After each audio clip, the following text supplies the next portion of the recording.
गड़ी खैरो में ज़राई पानी की मुसलसल किल्लत पर काश्तकारों का कुरान पाक उठाकर सिंध बलोचिस्तान के बॉर्डर पर शामियाने लगाकर धरना।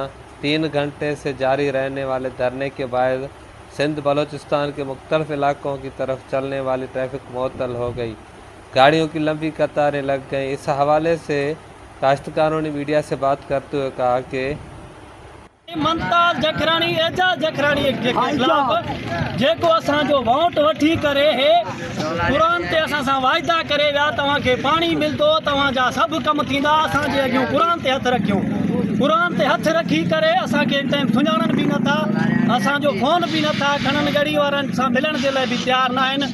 एजाज जखरानी खे चवणु असां चाहियूं था तूं बि हिन टाइम जेको ऐवाननि में वेठल आहे इन्हीं गड़ी खैरे आवाम तोखे वोट ॾिनो आहे, वोटनि जे करे वियल आहे। मुमताज़ जखरानी साहब तूं बि गड़ी खैरे वोटनि ते सिंध असेंबली में हिन टाइम MPA थी वेठो आहे। हिन क़ुरान लॻ तुंहिंजे बचनि जो तुंहिंजे फसल जो पाणी बंदि थींदो, तुंहिंजे दिलों छा गुज़रंदो।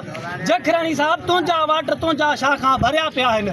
हेठि गड़ी खैरे में पाणी जो डेपो बि न आहे, पाणी जे लाइ माल मरे थो वञे। तव्हांखे पाणी न ॾियणो हुयो, शुरूआत में न ॾियो आहे। असां ॿिज पोखियासीं, 1.5 लख जो 18 जो ॿिज कयोसीं। हिते कोई बि एहतजाज थोरो मीडिया जे अॻियां ॻाल्हाए थो, सियासी लेवल ते ॻाल्हाए थो। असांखे पाणी जो वॾो तकलीफ़ आहे, हिन क़ुरान खे बचनि जो ड्रोही थो असांखे पाणी ॾिनो वञे।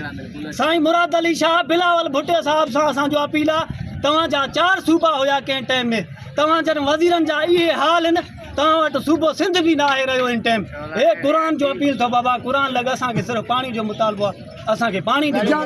धरने में मुख्तलिफ सियासी समाजी तंजुमों के कारकुनान और काश्तकारों समेत बड़ी तादाद में शहरियों ने शिरकत की।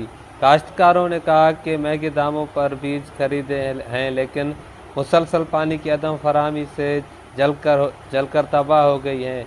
मुजाहिरीन ने हुकूमत से मुतालबा किया है कि मामले का नोटिस लेकर गफलत बरतने वाले अफसरान के खिलाफ कार्रवाई करके ज़राई पानी की फराहमी को यकीनी बनाया जाए।